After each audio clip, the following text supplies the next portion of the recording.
اسلام، ایک شخص جو ظاہر میں مسلمان ہے اس کی باطنی کیفیتیں تین ہو سکتی ہیں، درمیان میں زیرو، ادھر +1 +2 +3 چلتا جائے گا پلس انفینٹی۔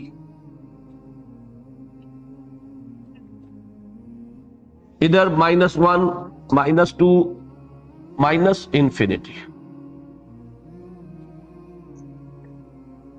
یہ ہے ایمان،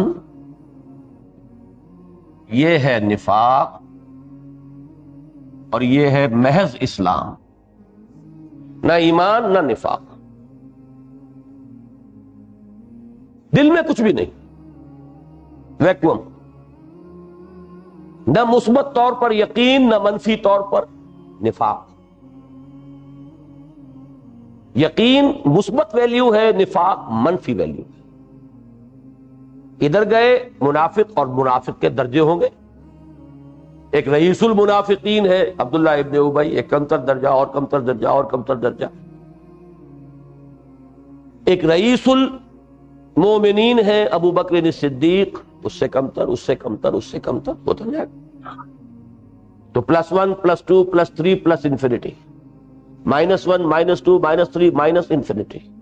یہ نفاق کے درجات و ایمان کے درجات، بیچ میں یہ زیرو کیفیت ہے۔ اچھا، اب آیت کو مکمل کر لیں۔ پہلے جیسے میں نے وہاں کہا تھا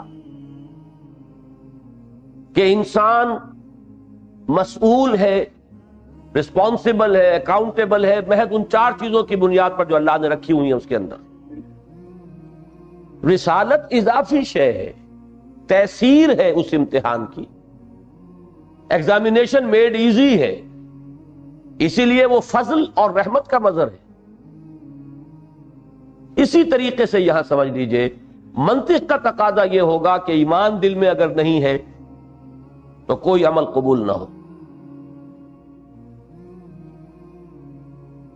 منطق یہ چاہے گی کوئی عمل بغیر ایمان کے قبول نہ ہو، لیکن چونکہ یہاں منطق کو چھوڑ کر اللہ نے رحم اور فضل کا رویہ اختیار فرمایا، لہذا اس آیت کے آخر میں حوالہ آیا اللہ کے 2 صفات کا، ان اللہ غفور الرحیم، اللہ غفور ہے، اللہ رحیم ہے۔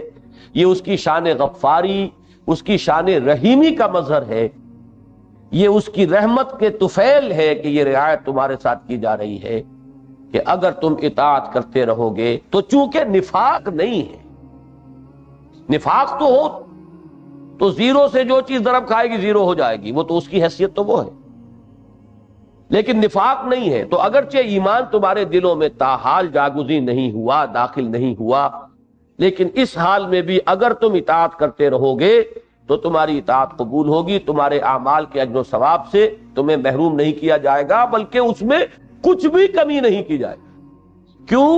ان اللہ غفور الرحیم، اس لیے کہ اللہ تعالی غفور الرحیم۔ یہ آیت ہمارے ہر ساتھی کو حفظ ہونی چاہیے۔ اگلی آیت بھی وہ بھی آج آ جائے گی، قالت الاعراب آمنا قل لم تؤمنوا ولكن قولوا اسلمنا ولما يدخل الايمان في قلوبكم وان تطيعوا الله ورسوله لا يلدكم من اعمالكم شيئا ان الله غفور رحيم۔ آواز ٹھیک نہیں ہے۔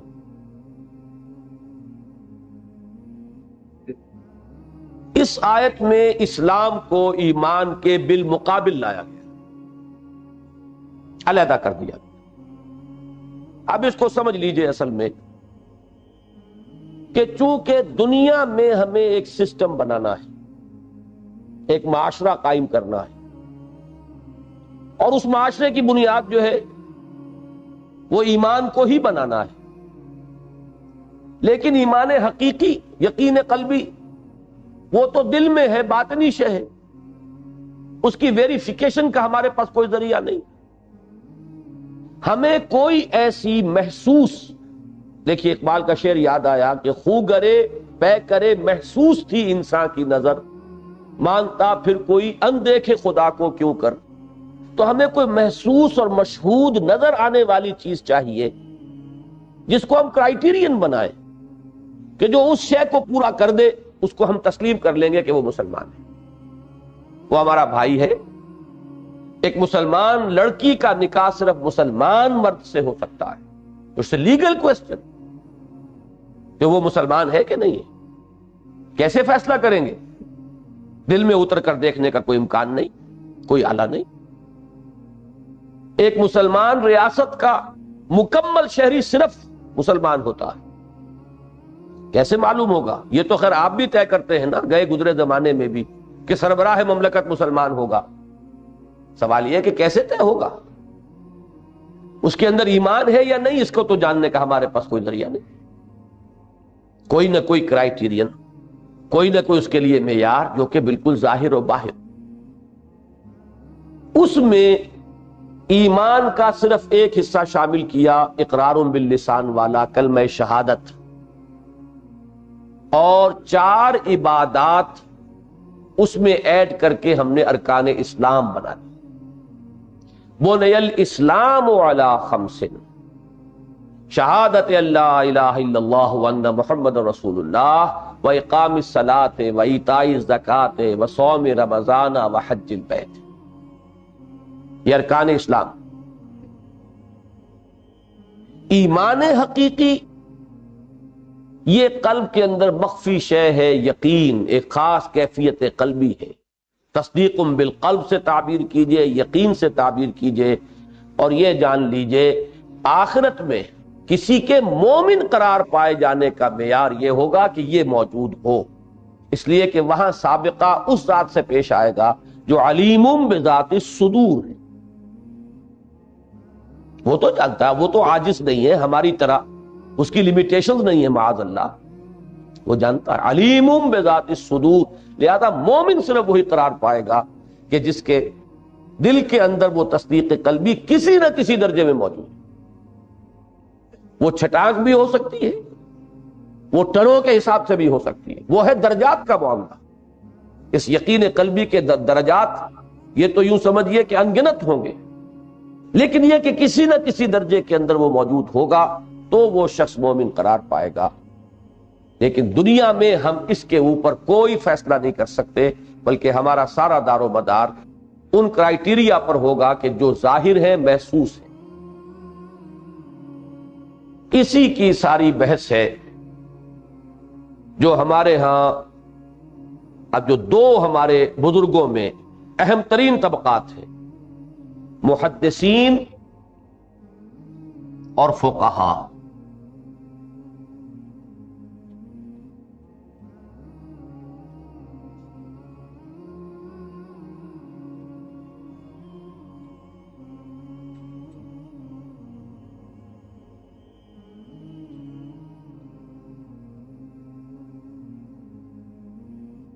یہ 2 عظیم ترین طبقات ہیں ہماری۔ ان میں رئیس المحدثین امام بخاری ہیں، اور رئیس الفقہا شاید سب لوگ نہ مانتے ہوں، لیکن کم سے کم حنفی تو مانتے ہیں، اور میں ذاتی طور پر مانتا ہوں کہ رئیس الفقہا امام ابو حنیفہ۔ ان 2 حضرات سے ایمان کی جو تعریفیں مروی ہیں ان میں بڑا فرق و تفاوت ہے۔ لفظی بحث تو آپ کو کچھ علیحدہ الفاظ مل جائیں گے۔ بنیادی بات کیا ہے کہ امام بخاری کی طرف یہ موقف منسوب ہے کہ الایمان قول و عمل و یزید و ینقص، اور امام ابو حنیفہ کی طرف الایمان قول لا یزید ولا ینقص۔ بظاہر یہ بالکل متضاد، مشرق و مغرب کا فصل، بظاہر متضاد، ایک دوسرے کی ضد، بعد المشرقین، لیکن ان دونوں میں مطابقت ہو جائے گی اسی فارمولے سے۔ امام بخاری اس ایمان کی بات کر، امام ابو حنیفہ فقیہ ہیں، جورسٹ ہیں، قانونی نقطۂ نظر سے معاملات کو دیکھتے ہیں، وہ اس ایمان کی بات کرتے ہیں، وہ بھی ایمان، قانونی ایمان۔ اس کے اعتبار سے امام ابو حنیفہ کی بات 100% درست، اس کے اعتبار سے امام بخاری کی بات 100% درست۔ اب اس میں سے ایک بات تو میں ابھی آپ کو سمجھا دوں گا، اگلی بات کے لیے نیا چیپٹر قائم کروں گا۔ وہ بات کیا ہے؟ یہ جو ایمان ہے لا یزید ولا ینقص،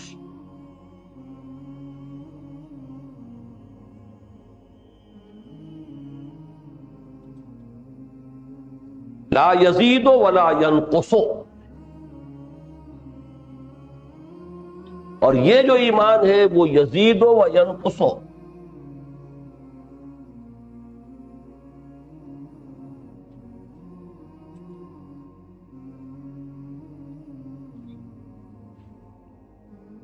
یزید و ینقص والی بات تو ہر شخص جانتا ہے، ہر شخص کا ایک ذاتی تجربہ ہے، ایمان گھٹتا ہے بڑھتا ہے۔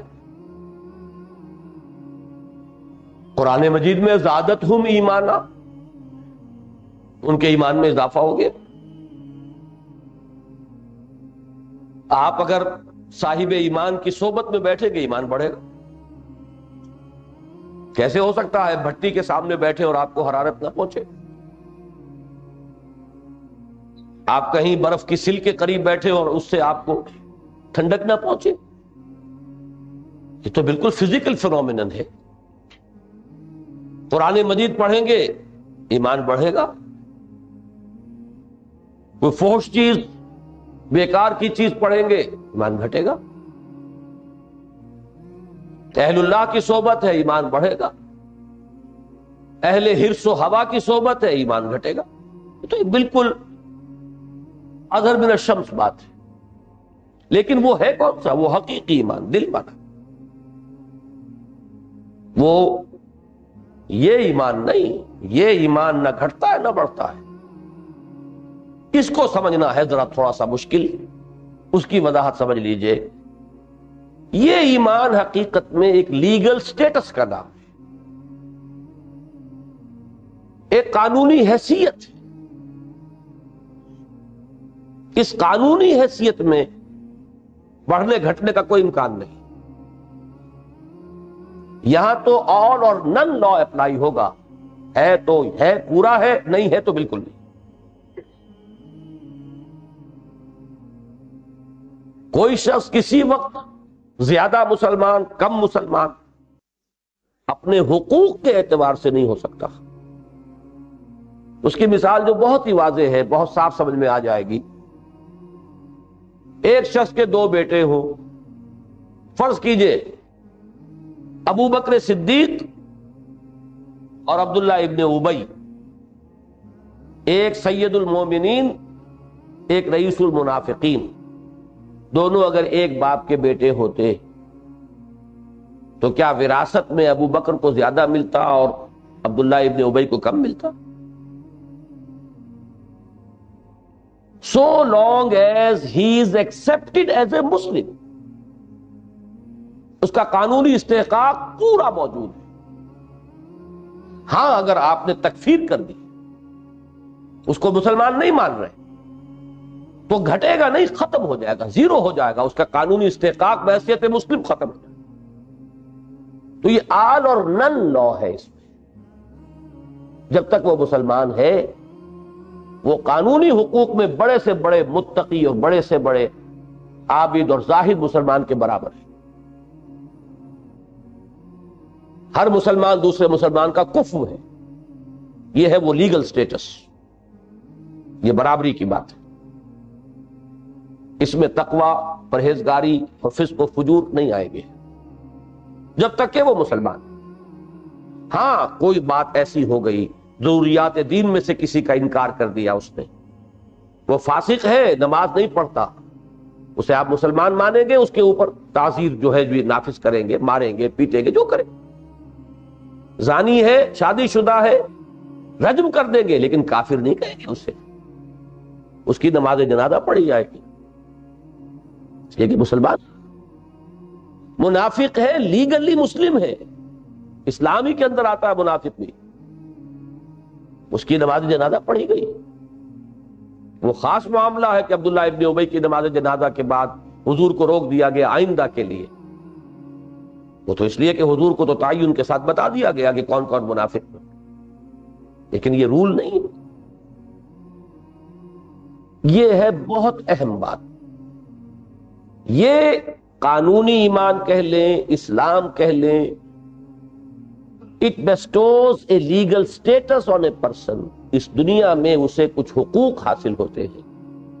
اسلامی معاشرے کا فرد، اسلامی ریاست کا شہری، یہ دو چیزیں جو ہے، دو الفاظ کافی، اور اس میں کوئی کمی بیشی نہیں ہو سکتی۔ یہ ایک لیگل سٹیٹس ہے، جامد ہے، یہ اس میں بڑھنے گھٹنے کی صلاحیت ہی نہیں۔ اور یہ جو ایمان حقیقی ہے، جو عبارت ہے تصدیق قلبی اور یقین سے، وہ ایمان گھٹتا بھی ہے، بڑھتا بھی ہے۔ اب اسی کی آگے بحث چلے گی ساتویں، ایمان اور عمل، ان کا باہمی تعلق کیا ہے؟ لو بھائی ذرا یہ تو نہ کہا، خیر میں تمہیں بتا دوں۔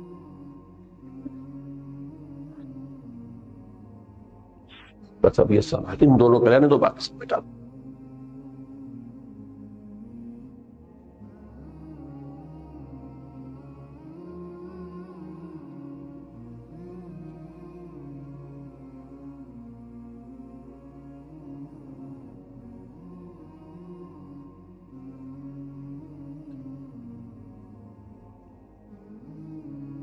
یہ بھی امام ابو حنیفہ رحمۃ اللہ علیہ اور امام بخاری رحمۃ اللہ علیہ سے جو منسوب موقف ہیں ان میں بات آ چکی ہے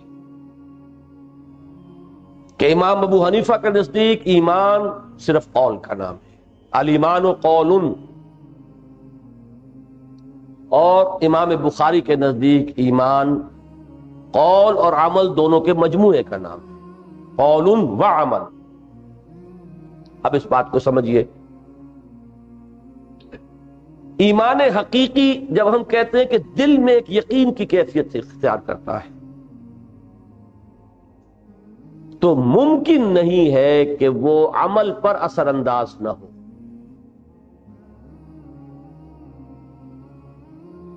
کم و بیش تو ہو سکتا ہے، وہ انسان کی نفسیاتی صحت یا مرض کی کیفیت پر اس کا دار و مدار ہوگا۔ جیسے انسان کی جسمانی صحت ہے، جتنا قوی ہے توانا ہوگا تیز چلے گا، کمزور ہے آہستہ آہستہ چلے گا، بیمار ہے گھسٹ کے چلے گا۔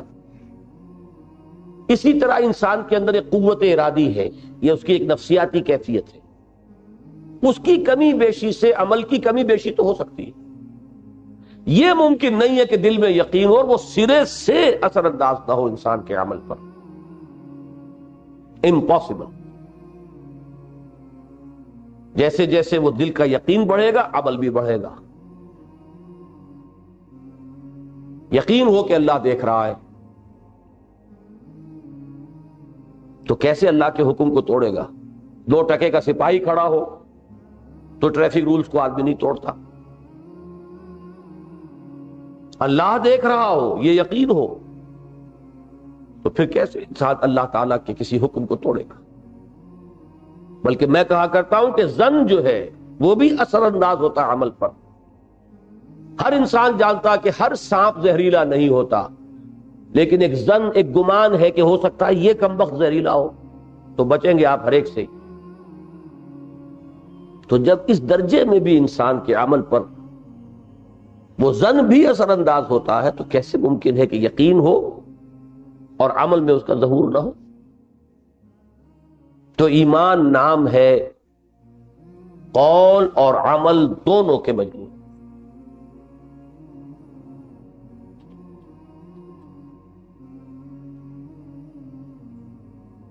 اسی لیے قرآن مجید میں فرمایا گیا، یا ایھا الذین آمنوا لم تقولون ما لا تفعلون، کبر مقتا عند اللہ ان تقولوا ما لا تفعلون. اہل ایمان کیوں کہتے ہو جو تم کرتے نہیں. اللہ کے غضب کو بھڑکانے والی ہے یہ بات کہ تم کہو جو کچھ کے کرتے نہیں. قول و عمل کا تضاد. یہ در حقیقت ثبوت ہے ایمان کے ضعف کا یا ایمان کے معدوم ہونے کا. اسی میں اب آپ درج کر لیجئے حدیثیں. وہ جو کتاب چاہے نجات کی راہ سورۃ العصر کی روشنی میں اس کے آخر میں یہ حدیثیں ہیں. اور جگہ پر آپ کو تلاش کرنا مشکل ہو جائے گا، وہاں سے آپ کو مل جائے گی. متفق علیہ روایات.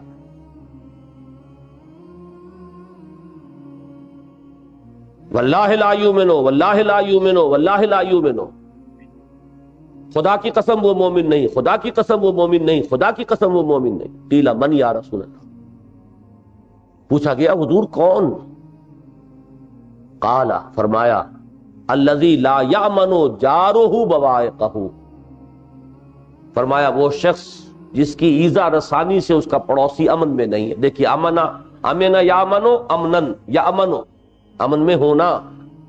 الذی لا یأمن جارہ بوائقہ، وہ شخص کے جس کی ایذا رسانیوں سے اس کا پڑوسی امن میں نہیں. بتائیے عمل کو ایمان سے کیسے جدا کریں گے؟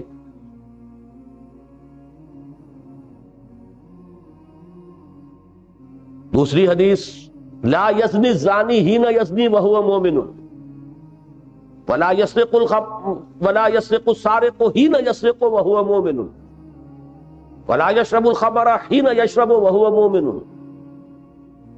کوئی بدکار حالت ایمان میں بدکاری نہیں کرتا. کیسے ممکن ہے؟ وہ ایمان ڈھیلے کا نہ ہوا، وہ ایمان جو دل میں ہو اور پھر انسان زنا کر رہا ہو. کیا قدر و قیمت ہوئی اس کی. کوئی چور حالت ایمان میں چوری نہیں کرتا، کوئی شرابی حالت ایمان میں شراب. لیکن اب اس سے جو مغالطہ پیدا ہو گیا تو کیا وہ کافر ہو گیا؟ بس جو یہاں پہنچے انہوں نے ٹھوکر کھائی. یہاں اس کفر اور اسلام والی بحث کو اگر لے آئے تو یہی ہے خلط مبحث. بات ہی علیحدہ ہے. کافر اور مسلم یہ لیگل اینٹیٹیز ہیں، وہاں وہ ایمان اپلائی کرے گا. یہاں ایمان حقیقی کی بات ہو رہی. اس حدیث کی روح سے جنہوں نے یہ سمجھا کہ یہ کفر ہے، ٹھوکر کھائی.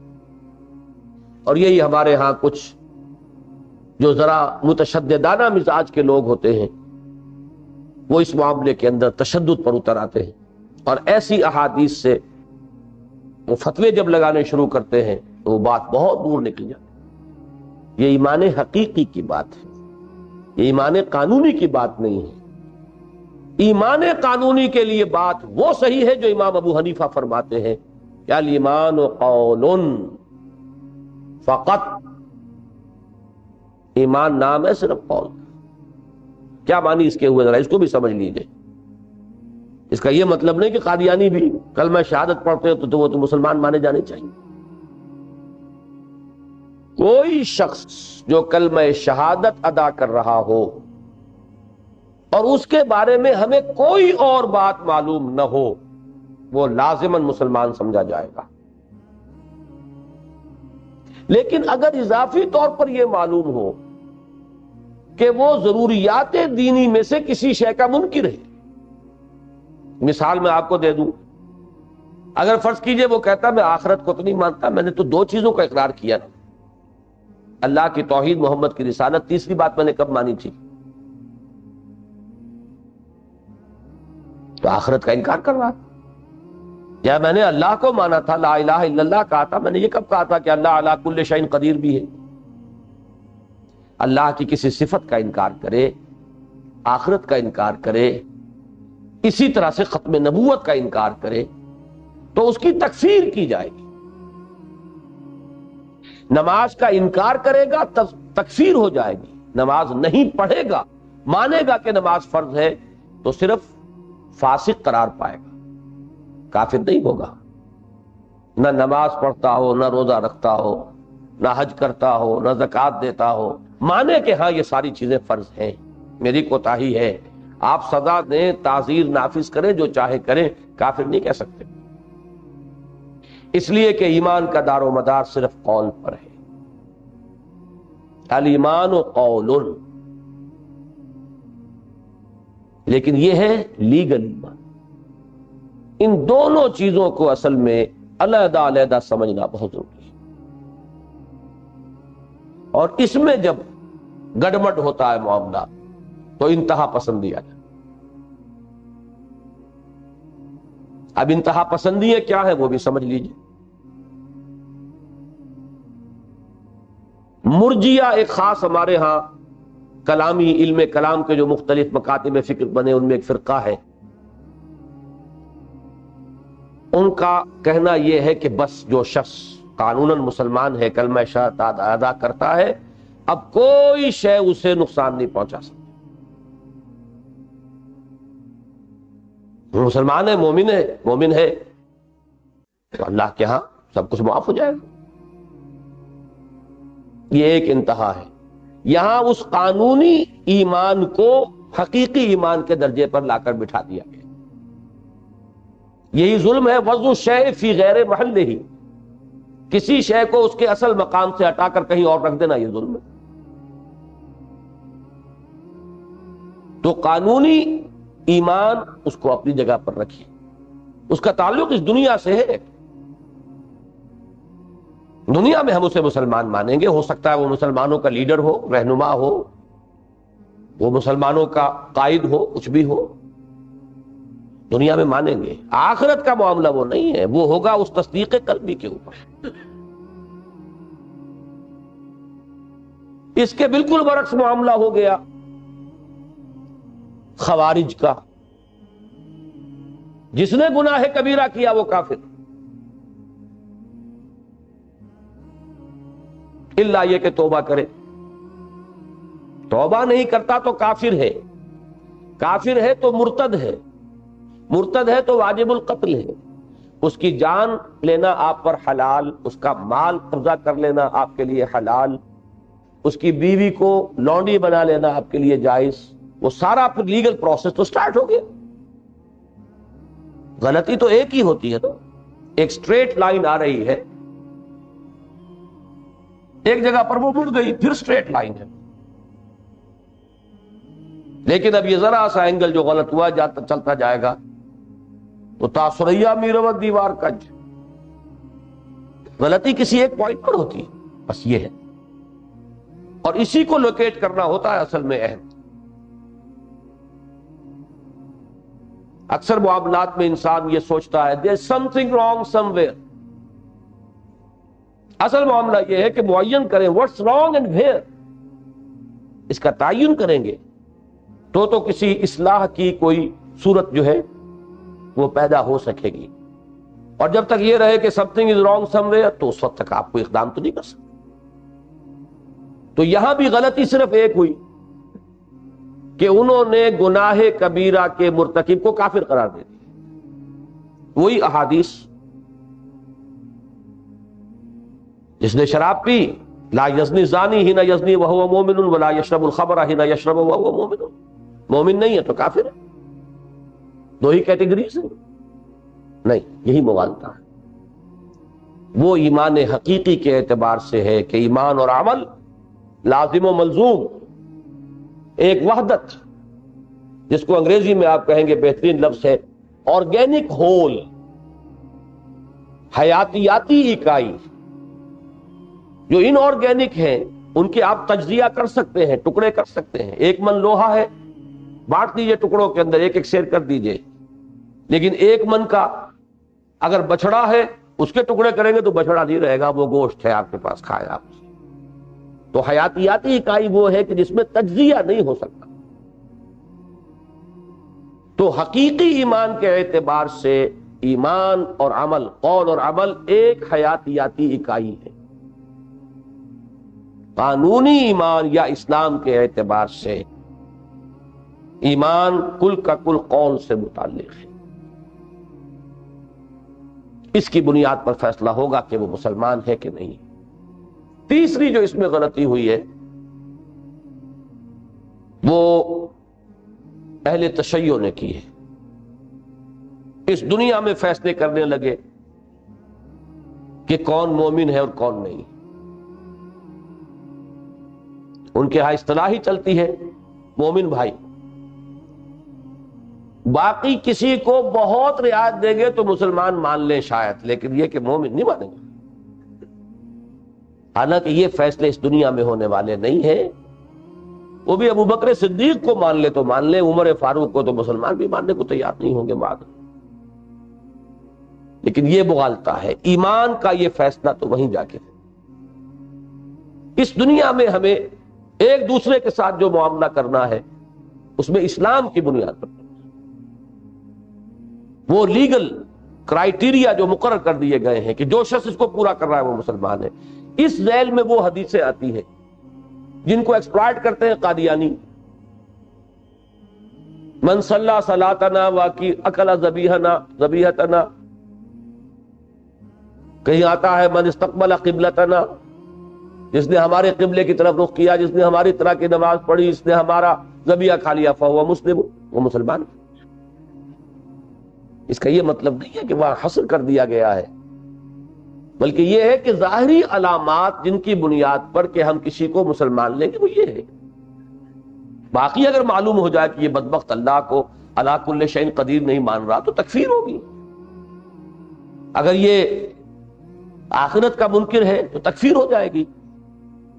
اگر یہ ختم نبوت کا منکر ہے تو تکفیر ہوگی. وہ ایک علیحدہ سیکنڈری سٹیپ ہے. بنیادی طور پر کسی کا مسلمان مانا جانا محض کلمہ شہادت پر ہو جائے گا، اور ظاہری سی کچھ علامات جو ہماری تہذیب اور تمدن کے شعائر ہیں وہ اس میں جو نظر آتے ہیں وہ دیکھے جائیں گے. باقی اصل شے جو ہے وہ قول ہے، عمل نہیں. عمل کی بنیاد پر تکفیر نہیں. بات واضح ہو گئی. اب اسی عمل کا ایک اور درجہ ہے آگے.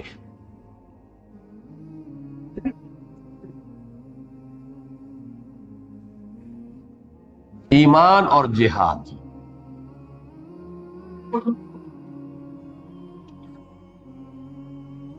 جہاد بھی عمل ہی ہے.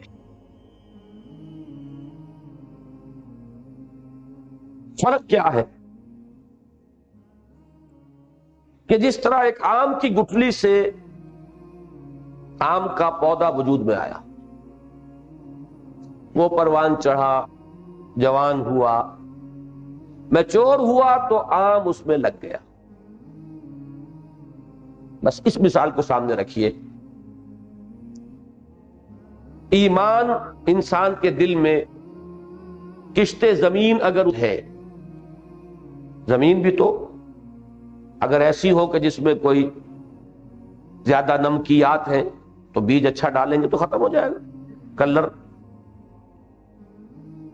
دل کی زمین درست، ایمان کا بیج پڑا، عمل صالح کا پودا پروان چڑھے، نیکیاں ہوں گی، بھلائیاں ہوں گی، خیرات ہوں گی. جس کو کہ حضور نے تعبیر فرمایا جب پوچھا گیا ایو الایمان افضل یا رسول اللہ، اے اللہ کے رسول سب سے افضل ایمان کون سا ہے؟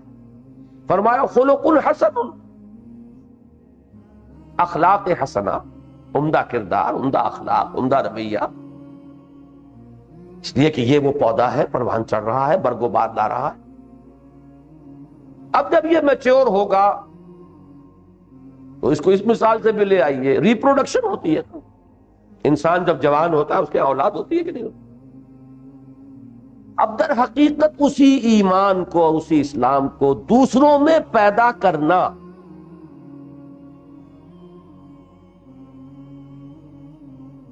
لو بگیٹس لو، ایمان بگیٹس ایمان.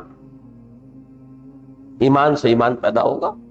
کس ذریعے سے ہوگا؟ دعوت، تبلیغ، تلقین، نصیحت، امر بالمعروف نہی عن المنکر، دعوت اللہ، وعظ، تلقین، تعلیم، تربیت، تزکیہ، ساری چیزیں جمع کرنی. اور پھر اسی کی اگلی منزل ہے اس دین کو غالب کرنا، قائم کرنا، نافذ کرنا. اس ماحول میں رہنا وہ شخص پسند نہیں کرے گا جس ماحول کے اندر دین رچا بسا ہوا نہ ہو۔ وہ ایک مچھلی ہوگا پانی سے باہر، ماہی بے آب، وہ ایک سکوئر پیگ ہوگا ان اے راؤنڈ ہول، فٹ ان نہیں کر سکتا۔ اگر ایمان ہے کیسے ممکن ہے وہ اس ماحول کے اندر سازگاری پائے اپنے لیے؟ اس کے لیے زور لگائے گا، اس ماحول کو بدلے گا۔ زمانہ باتوں نہ سازا تو بعد زمانہ ستیز، جنگ کرے گا، اس ماحول کے ساتھ لڑے گا۔ یہی نام، اسی کا نام جہاد۔ تو یہ ممکن نہیں ہے کہ ایمان ہو اور جہاد۔ ایمان کا لازمی نتیجہ جہاد۔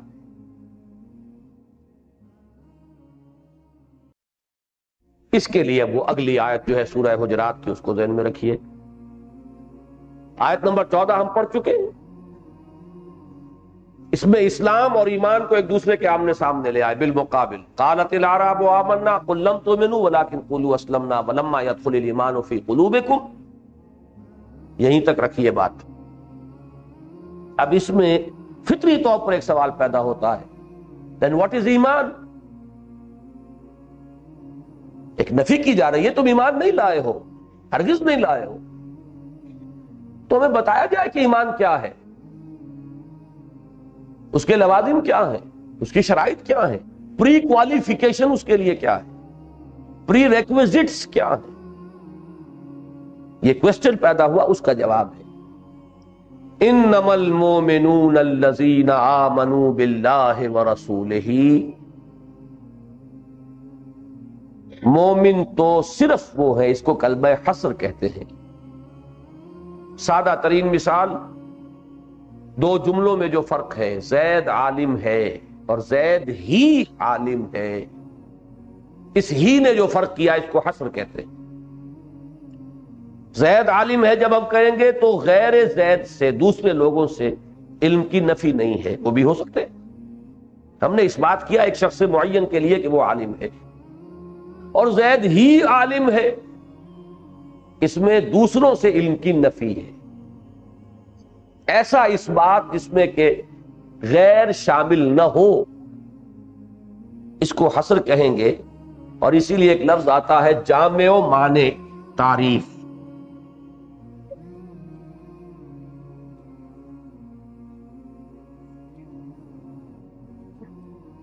تعریف کے معنی کیا ہے؟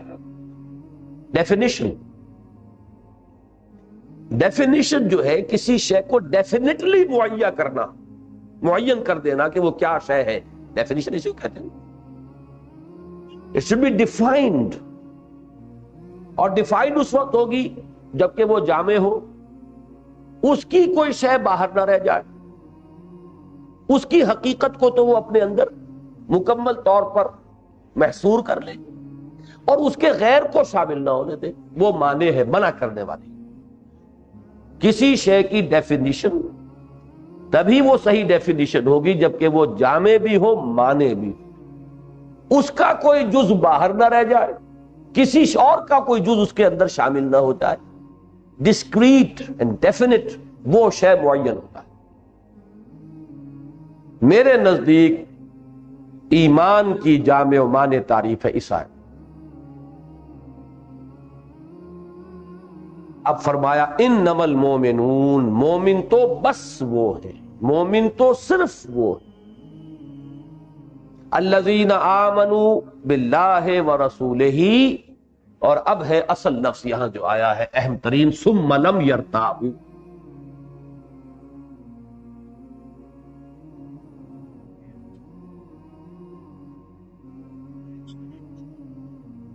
جو ایمان لائے اللہ پر اور اس کے رسول پر، پھر ہرگز شک میں نہیں پڑے۔ لم کا استعمال میں بتا چکا ہوں آپ۔ مرتابو نہیں ہے، نہیں انہوں نے شک کیا، نہیں، لم یرتاب، وہ ہرگز شک میں نہیں پڑے۔ اب اس نے ڈیفائن کر دیا، قانونی اسلام نہیں، حقیقی اسلام، حقیقی ایمان۔ جس میں ریب نہ ہو، یقین۔ اچھا جب یقین ہو گیا تو عمل صالح خود بخود آ گیا۔ وہ یقین والا ایمان جو ہے وہ تو ہم طے کر چکے ہیں کہ قول و عمل، لہذا اس عام اعمال کو یہاں ذکر کرنے کی ضرورت نہیں ہے، وہ لم یرتابو کے اندر خود بخود امپلائڈ ہے۔ ہاں عمل کا ایک اور حصہ ہے، اس کو نمایاں کر دیا، وَجَاهَدُوا بِأَمْوَالِهِمْ وَأَنفُسِهِمْ فِي سَبِيلِ اللَّهِ، اور انہوں نے جہاد کیا اپنے مال اور اپنی جان کے ساتھ اللہ کی راہ، وہ جہاد۔ اب آیت کا اختتام بھی ہو رہا ہے حصر پر، اولئک ہم الصادقون، یہ بھی اسلوب حصر ہے، وہ صرف وہی سچے ہیں۔ اچھا اور سچے کیوں، کس بات میں سچے؟ پچھلی آیت شروع سے پڑھیے، قالت الاعراب آمنا، یہ بدو کہتے ہم ایمان لے آئے، یہ اپنے قول میں سچے نہیں ہیں۔ قول میں سچے، آمنا صرف ان کا سچا شمار ہوگا جو اس کرائیٹیریم پر پورے اترے، جو اس معیار کے اوپر پورے اترے۔ انما المؤمنون الذین آمنوا باللہ ورسولہ ثم لم یرتابوا وجاہدوا باموالہم وانفسہم فی سبیل اللہ اولئک ھم الصادقون۔ اسلم تو آمن تو آمنا اسلمنا، یہ تو قول ہی ہے نا بھائی، قانون میں وہی قول کفایت کرے گا، حقیقت میں آ کر صرف قول نہیں، یقین مطلوب ہے۔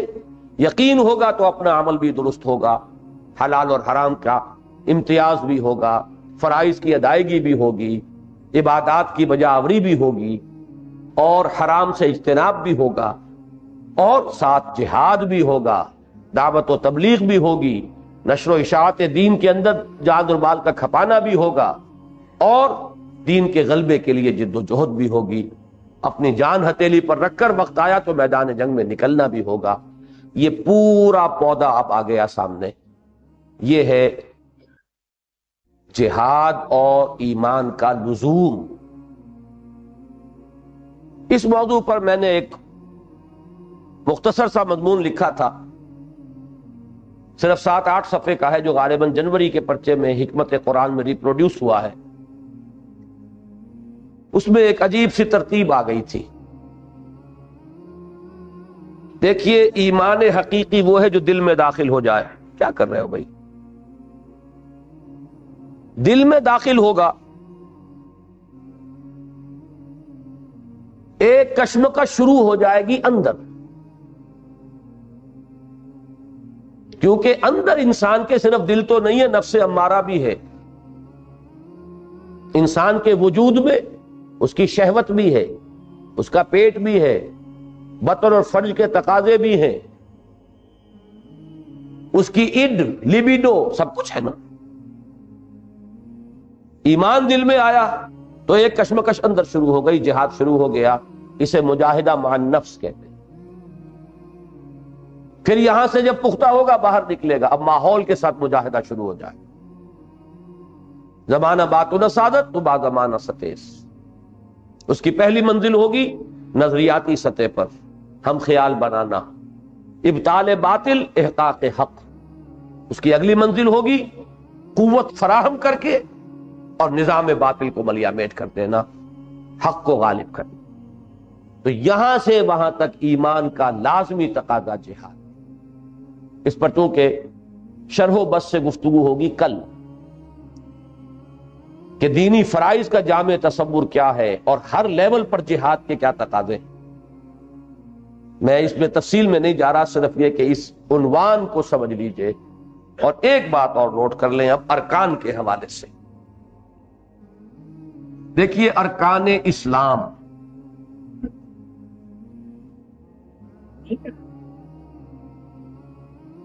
یہ ایک بڑی اہم بنیادی اساسی اصطلاح ہے، معروف ہے، ہر مسلمان ذرا سا بھی مذہب سے مس رکھتا ہو تو جانتا ہے۔ کہ ارکان اسلام 5 ہیں، کلمہ شہادت، نماز، روزہ، حج، زکات، ان میں کہیں جہاد نہیں ہے۔ یہ چیز ہے جس کی وجہ سے جہاد، آنکھ اوجل پہاڑ اوجل، جب ارکان اسلام میں نہیں ہے تو لوگوں کے ذہنوں سے بھی وہ اوجل ہو جاتا ہے۔ اس صورتحال کا مشاہدہ کچھ مخلصین نے کیا، پریشان ہوئے،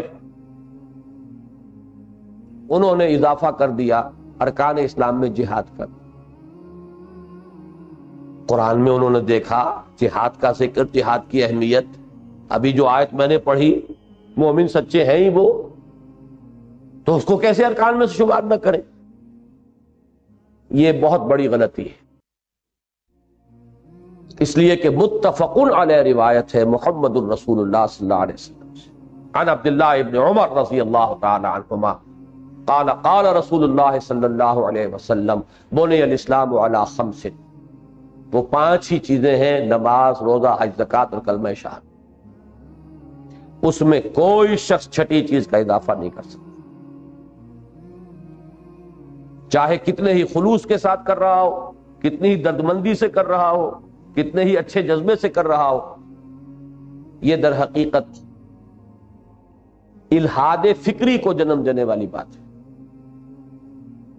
ہمیں پورے اسی کی فریم ورک جو ہے پورا، وہ ہمیں وہی رکھنا ہے جو محمد الرسول اللہ سے۔ اب یہ ڈائلیما ہو گیا کہ نہیں؟ جیسے وہ عمل اور قول کا ڈائلیما ہے، اسی طریقے سے یہ ڈائلیما بھی۔ اس کا حل کیا ہے؟ جس پر میرا دل مطمئن ہوا میں اس کو یوں بیان کیا کرتا ہوں، اسلام کے رکن تو رکھیے 5 ہی جو حدیث میں آئے، وہی 5 رکن، لیکن اسلام سے ہائر کانسیپٹ ہے ایمان۔ ایمان خاص ہے، اسلام عام ہے، خاص میں عام لازماً شامل ہوتا ہے۔ ایمان کے جب آپ ارکان ڈیفائن کریں گے تو 2 کا اضافہ کیجئے، یقین قلبی اور جہاد عمل میں۔ ایمان کا ایک جز اقرار باللسان، شامل کیجئے 4 عمل، نماز، روزہ، حج، زکات، کیا بن گئے؟ ارکان اسلام۔ ایمان کا دوسرا جز لے آئیے یقین قلبی، تصدیق بالقلب، اور عمل کے اندر ایک چیز کا اضافہ کیجئے جہاد۔ اب یہ بن گئے 7 ارکان، جس میں کہ ایمان اور اسلام دونوں کو جمع کر دیا گیا۔ اور اگر صرف ارکان ایمان کہیں گے تو وہ 2 ہیں، یقین ودن، عمل ان ایکشن۔ مجھے اصل میں یاد آیا ہے کانٹ کا جملہ، وہ کہتا ہے کہ اللہ کی ہستی کے ثبوت 2 ہیں،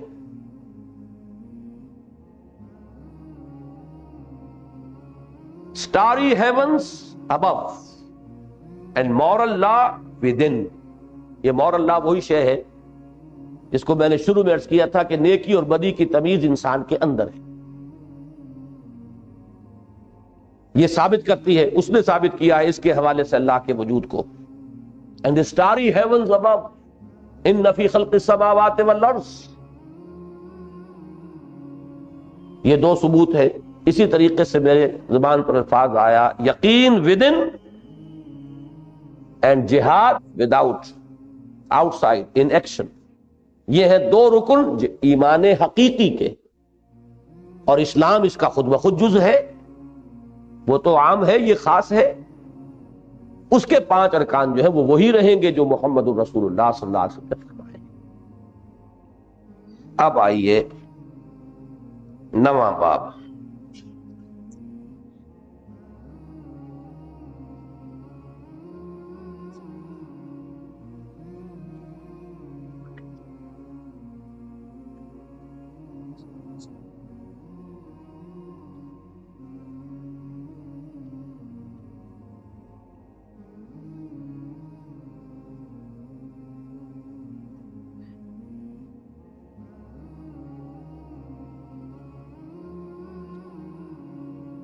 اس کو ہم کہہ سکتے ہیں العود الی البد،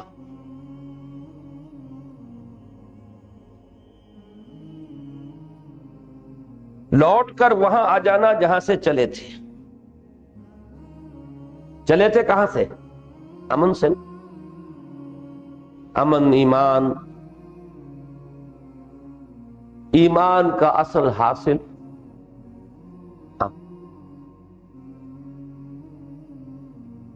اس کے لیے میں نے وہ آیت پڑھی تھی جو سورہ انعام میں ہے۔ کیا ہو گیا تو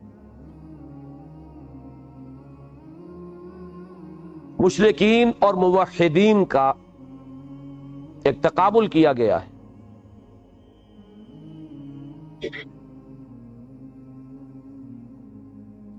آپ لوگ اتنے قریب نہ بیٹھیں اس کے۔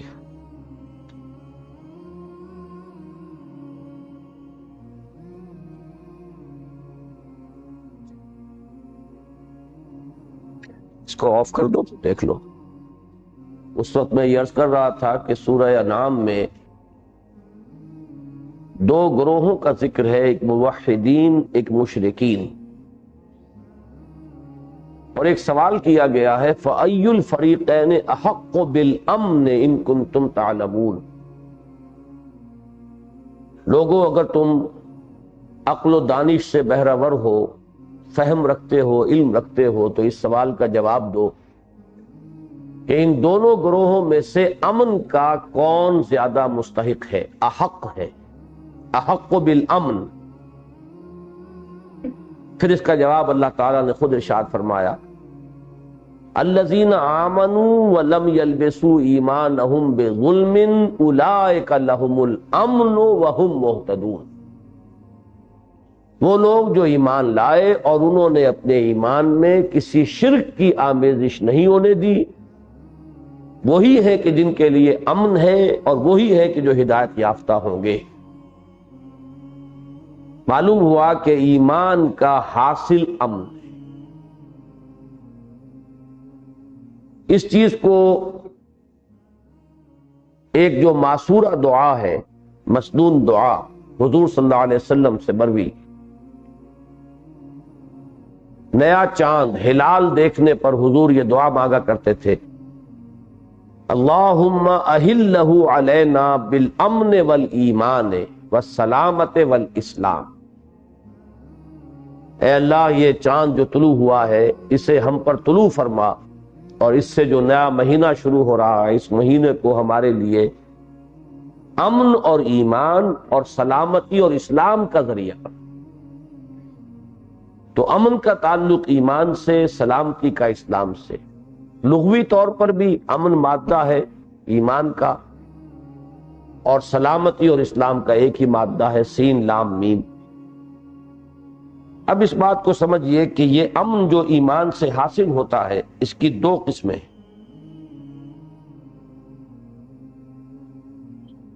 ایک ذہنی سکون اور ایک ہے دلی اطمینان، قلبی اطمینان۔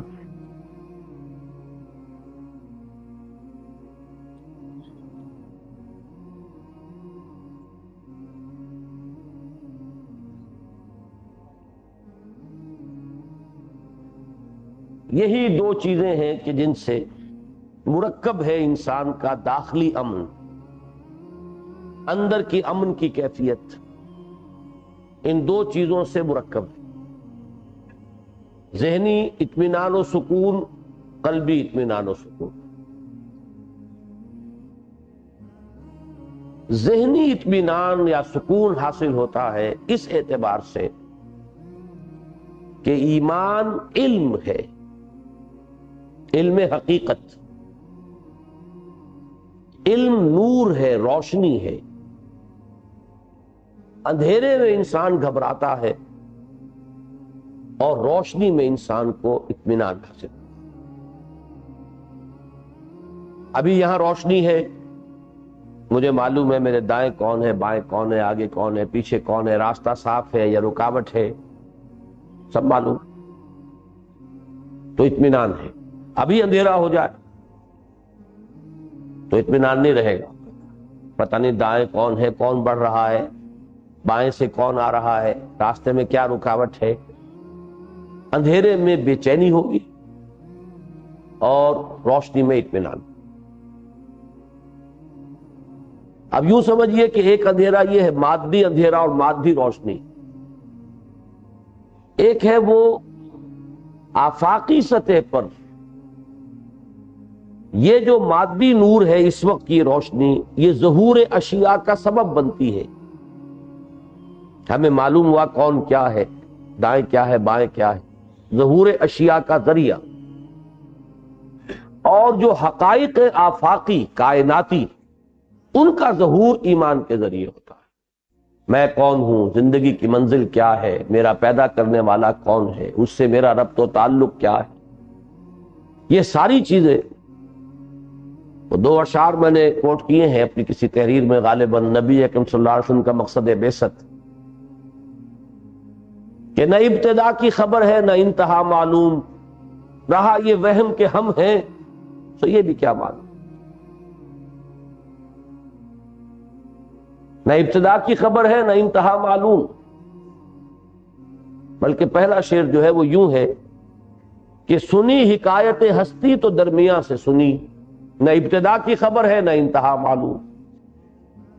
جب تک یہ ایمان کے حقائق روشن نہ ہو، ہمیں زندگی کی نہ ابتدا کا علم نہ انتہا کا علم، کہاں سے چلے تھے کہاں جا رہے ہیں کچھ پتہ نہیں، بس یہ کہ رواں دواں ہے، یہ قافلہ زندگی چل رہی ہے۔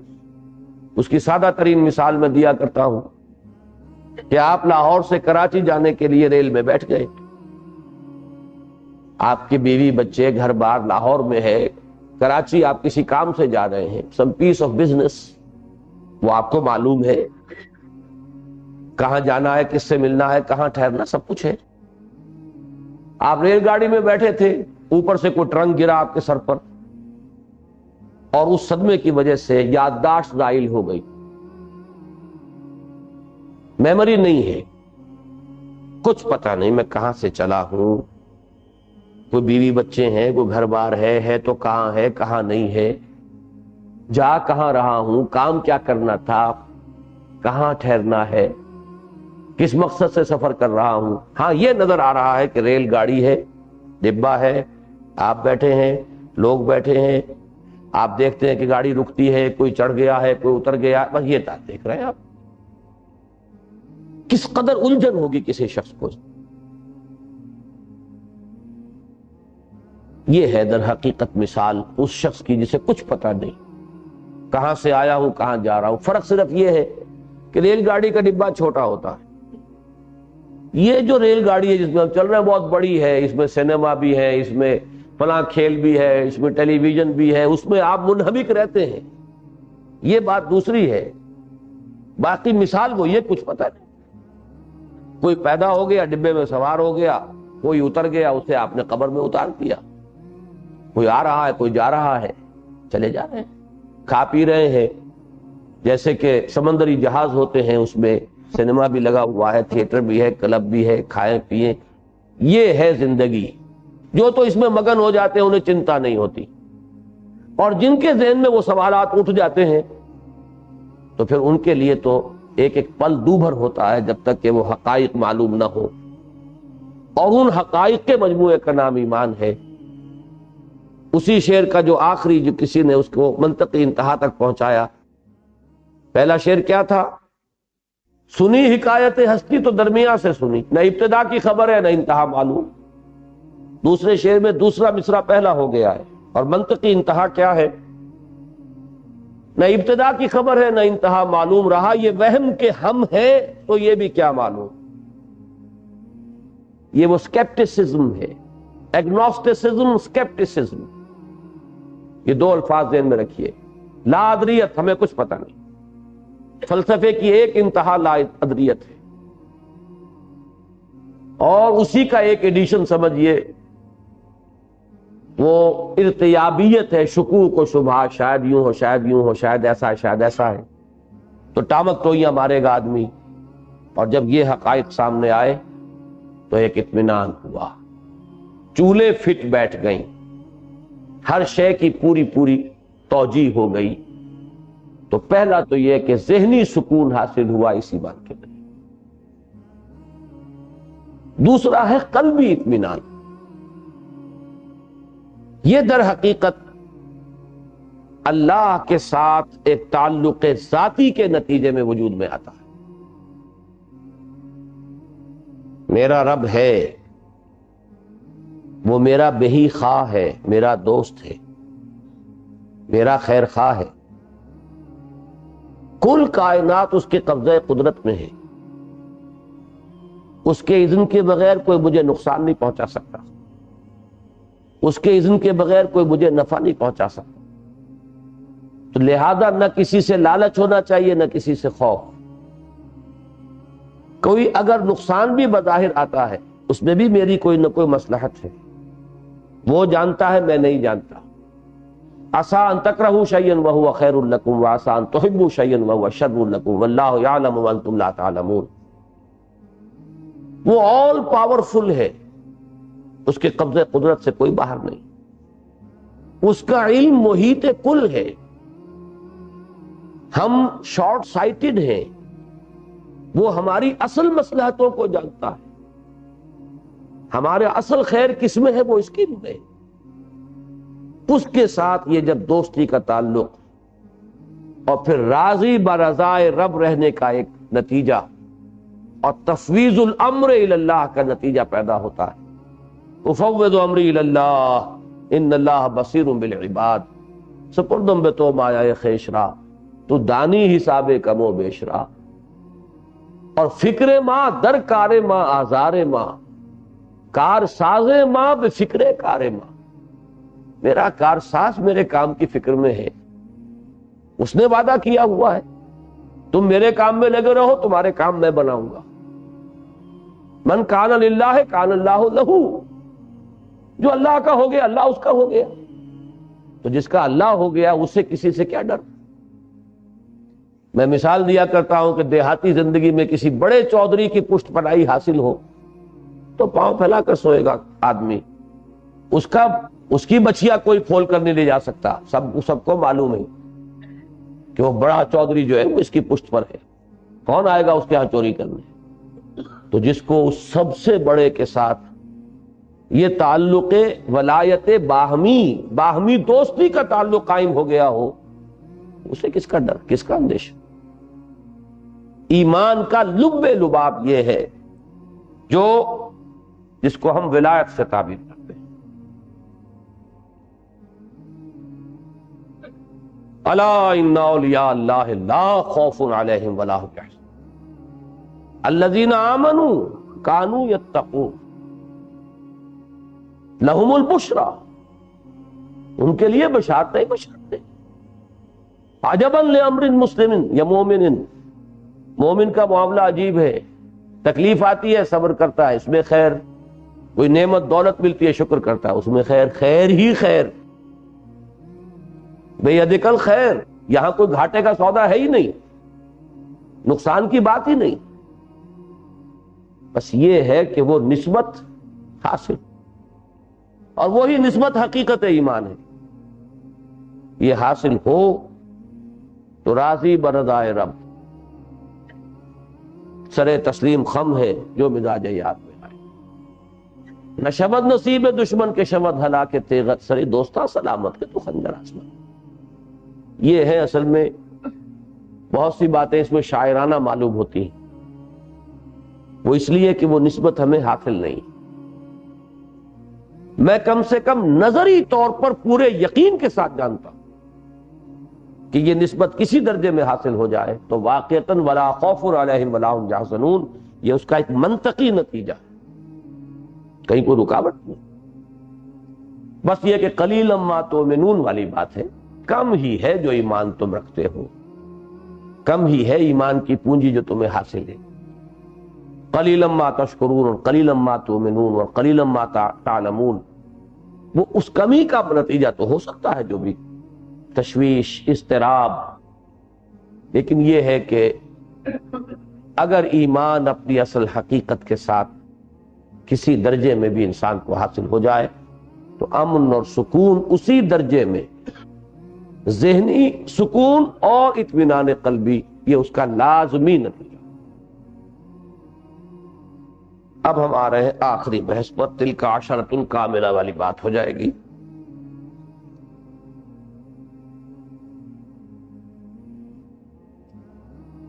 ایمان کے اجزاء ترکیبی۔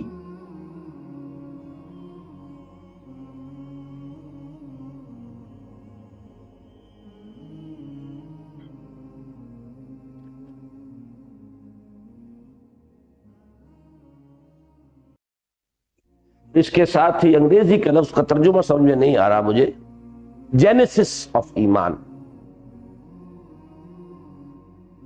ایمان کی ترکیب اور اس کے اجزاء ترکیبی، یوں بن جائے گی بات۔ ترکیب یہ جینیسس ہے، کسی چیز کا وجود میں آنا، اجزاء کا مل کر۔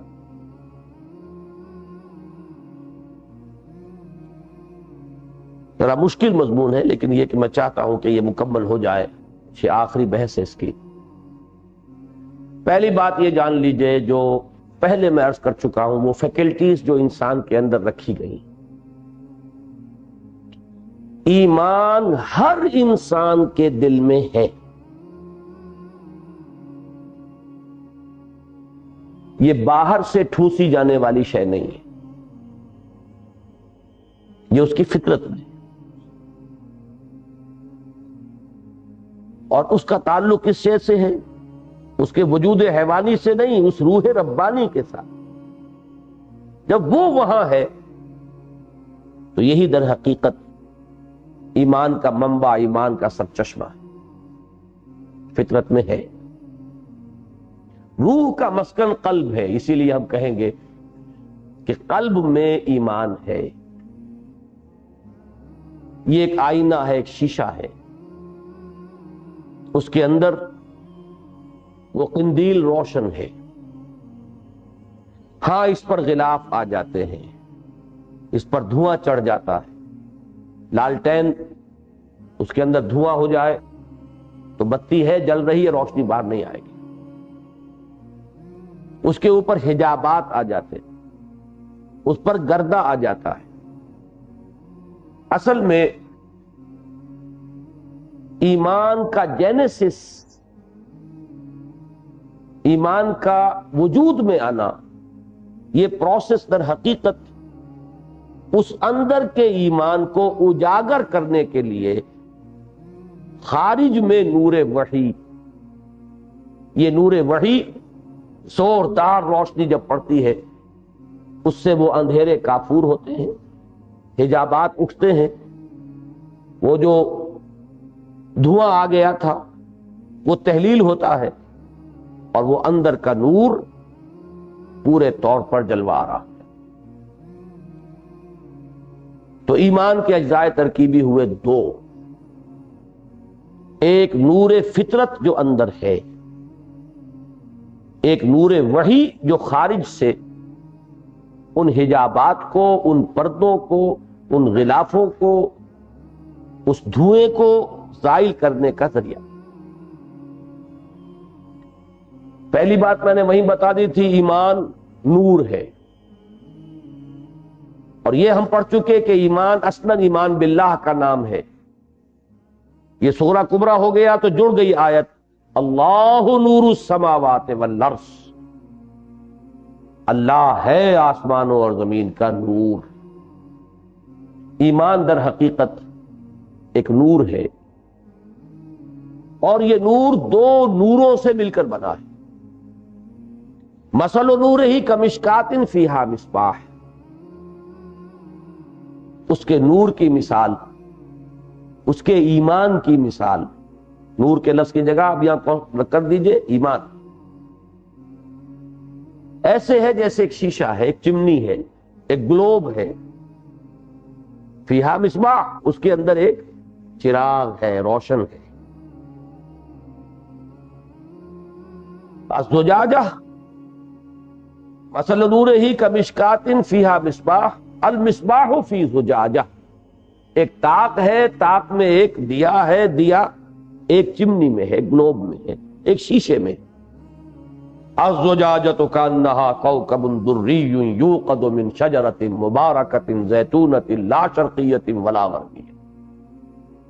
اور وہ جو اندر دیا ہے اس میں ایک ایسے اعلیٰ اور پاک اور صاف اور شفاف زیتون کے درخت کا تیل جل رہا ہے. وہ درخت نہ شرقی نہ غربی، آفاقی، اور اس کا تیل اتنا صاف ہے یکاد زیتھا یضیء ولو لم تمسسہ نار. اس کا تیل بھڑک اٹھنے کے لیے بیتاب ہے، نغمے بیتاب ہے تاروں سے نکلنے کے لیے، چاہے اسے ابھی آگ نے چھوا نہ ہو. اور جب آگ چھو لے، نور علی نور، اب نور پر نور، روشنی پر روشنی. اب دیکھیں یہ جو میں نے آپ کو بتایا کہ قلب ہے اور قلب کے اندر وہ روشنی ایمان کی موجود ہے، اس پر حجابات ہیں. ان حجابات کے اعتبار سے انسانوں کی متعدد قسمیں ہوں گی. کسی کا آئینہ قلب اتنا شفاف ہے، وہ سلیم الفطرت ہے، فطرت مس نہیں ہوئی، حجابات میں نہیں آئی، صحیح و سالم ہے، تو جیسے ہی نور وحی سامنے آتا جگمگا اٹھتا ہے، کوئی دقت نہیں، کوئی دیر نہیں. جیسے ابو بکر صدیق، جیسے عثمان غنی، جیسے عثمان ابن مظعون، جیسے سعید ابن زید، یہ ہے صدیقین. اور انبیاء بھی اصلاً اسی کیٹیگری میں ہوتے. نور فطرت کے سلیم ہونے اور صحیح ہونے، اس میں صدیقین انبیاء سے بہت قریب. جیسے ہی نور وحی آیا، محمد رسول اللہ کے سامنے وحی آئی، آمن الرسول بما انزل الیہ من ربہ والمؤمنون، ایمان لائے رسول اس شے پر جو نازل کی گئی ان کی طرف، ان کے رب کی طرف سے. اب محمد الرسول اللہ نے جیسے ہی وہ آئینہ سامنے کیا ابو بکر کے، جگمگا اٹھا، اس لیے کہ اندر پہلے ہی سے وہ سلیم الفطرت انسان. کسی کے اوپر زیادہ غلاف ہیں، دیر لگتی ہے، وقت لگتا ہے، محنت کرنی پڑتی ہے.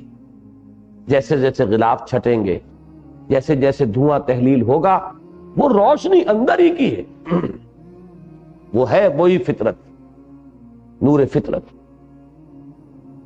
لیکن یہ کہ باہر سے نور وحی جو ہے وہ اس کے حجابات کو دور کرنے، اسی لیے وحی کے لیے لفظ آتا ہے ذکر، یاد دہانی، ذکرا، تذکرہ، یاد دہانی کی شے ہے اندر موجود، صرف ذہول ہو گیا ہے، توجہ نہیں رہی ہے، کسی اور چیز میں لگے ہوئے ہیں. یاد دہانی. تو ایمان کے اجزاء ترکیبی، نور فطرت، نور وحی. اب ایک اور پہلو سے سمجھیے اسے، نور وحی کس طور سے عمل کرتا ہے، اس کو زیادہ تحلیل کر کے، زیادہ تجزیے کے ساتھ سمجھیے. قرآن مجید لفظ آیت کو استعمال کرتا ہے اس فلسفے کو سمجھانے کے لیے. نشانی، آیات. نشانی کا اصل کیا مفہوم ہے؟ نشانی سے کوئی چیز یاد آتی ہے. آپ کے دوست نے آپ کو ایک قلم دیا تھا، وہ قلم آپ نے سنبھال کر کہیں اس کی نشانی کے طور پر کسی ٹرنک میں رکھ لیا. اب سال ہا سال ہو گئے ہیں، اس سے ملاقات نہیں ہوئی، کبھی ذہن میں یاد آتی ہی نہیں اس کی، بھول گئے آپ. اچانک کسی روز آپ نے ٹرنک کھولا، وہ قلم دیکھتے ہی اچانک دوست یاد آ گیا. یہ نشانی تھی جس سے وہ شے یاد آ گئی، جس کی اس کے ساتھ ایسوسیشن تھی. یہ نہیں ہے کہ کسی نے اب آپ کو دوست کا علم دیا، دوست کا علم تو آپ کے اندر تھا، وہ آپ کی یادداشت کے ذخیرے میں ذرا نیچے اتر گیا تھا. یہ جیسا ڈسٹرکٹ کورٹس کے ساتھ ہوتا ہے، محافظ خانہ، بہت بڑا محافظ خانہ ہے یہ ہمارا دماغ، اس میں تہ بر تہ جو ہے فائلیں لگی ہوئی ہیں. وہ فائل بہت نیچے دب گئی تھی، لیکن اس قلم کو دیکھتے انسٹنٹینیسلی، کوئی ٹائم نہیں لگا اس میں، انسٹنٹینیسلی، دفعتاً دوست یاد آ گیا. آیت جو ہے وہ اللہ کو یاد کروا دیتی ہے، اللہ کا علم دیتی نہیں ہے۔ علم تو ہے اندر، آیت تذکیر کرتی ہے، ذکر بالقرآن من یخاف وعید، آیت یاد دلاتی ہے، آیت گہرائی جو ہے یادداشت کی اس میں سے ابھار کر کسی شے کو آپ کی شعور کی سطح پر لے آتی ہے۔ آیت کا کام یہ ہے۔ اب دیکھیے قرآن نے آیت کے لفظ کا اطلاق کیا تین پر، آفاقی، انفسی اور قرآنی۔